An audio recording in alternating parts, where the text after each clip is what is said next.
Please welcome to the stage director Tulsi Gabbard.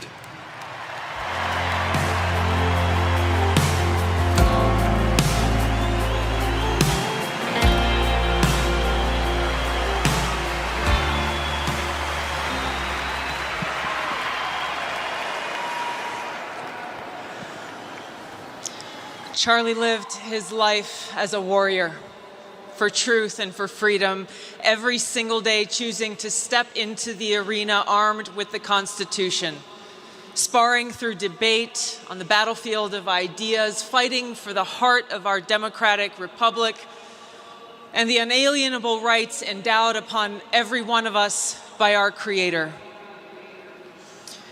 Charlie lived what our founders envisioned: freedom, the right to speak even when we disagree. Freedom. I may not agree with what you say, but I will fight to defend to the death with my very life your right to speak. Free speech is the foundation of our democratic republic. We must protect it at all costs, because without it, we'll be lost. Charlie knew this. He lived it.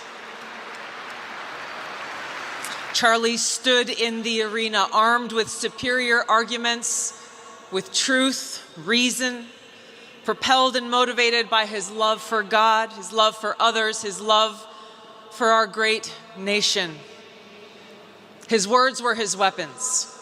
He slayed ignorance, he cut through lies, and he woke people's minds, inspired people's hearts, and imparted wisdom every day. Now, for those of us who knew Charlie, and even those of you who may never have had the chance to meet him in person, we all know and experienced how Charlie spoke with a calm courage, not asking, "What will God do for me?" but instead praying, "God, use me for your will." He showed respect and compassion for everyone, even those who opposed him, and I think especially for those who opposed him, he invited them to his table or on his show saying, "Let's talk." Sitting with Charlie here in Arizona at ASU last year, seeing and experiencing him in action was truly a sight to behold. Because in Charlie, he sincerely wanted people to know the truth. Because it's the truth that sets us free. It is the truth that keeps us free.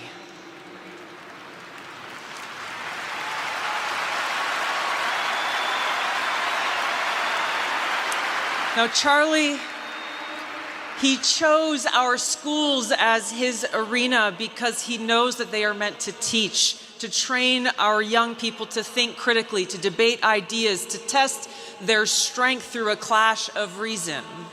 But too often, these schools silence debate, saying words are violence and dissenting voices are hushed, and those who speak of God, those who speak the truth, simple objective truths like there are only two genders in these schools, they are told, "You have no voice."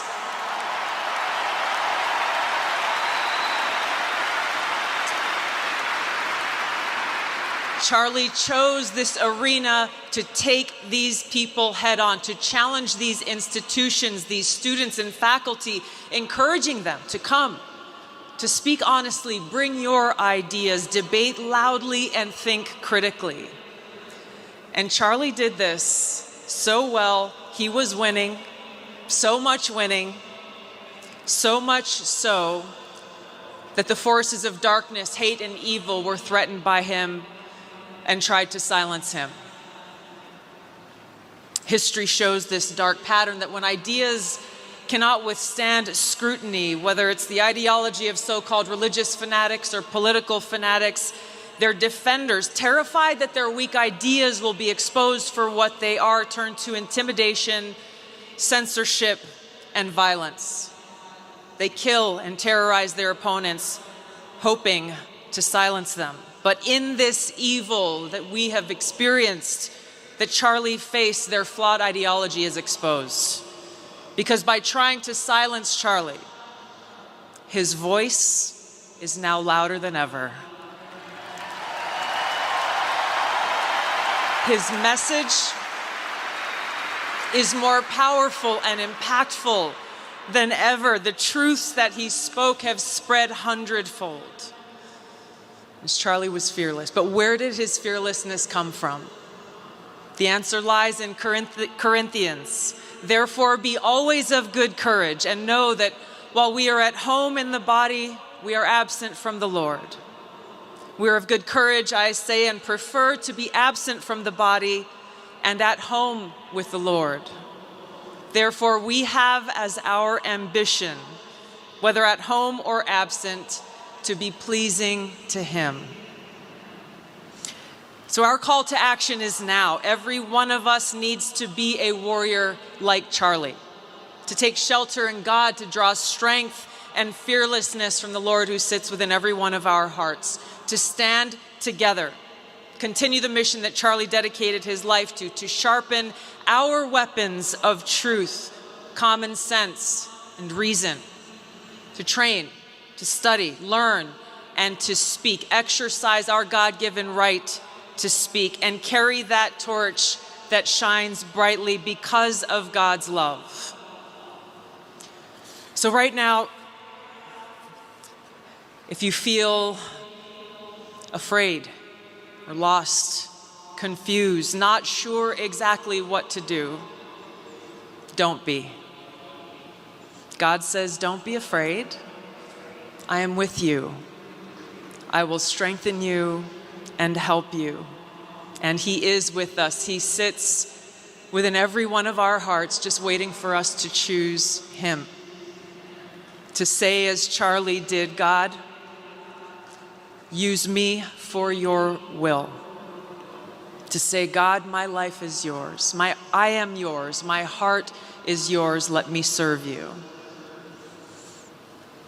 Now is the time for us to step into the arena and to stand as warriors for freedom and truth and fight. May God bless you all. We love you, Charlie. May God bless this great nation. Thank you.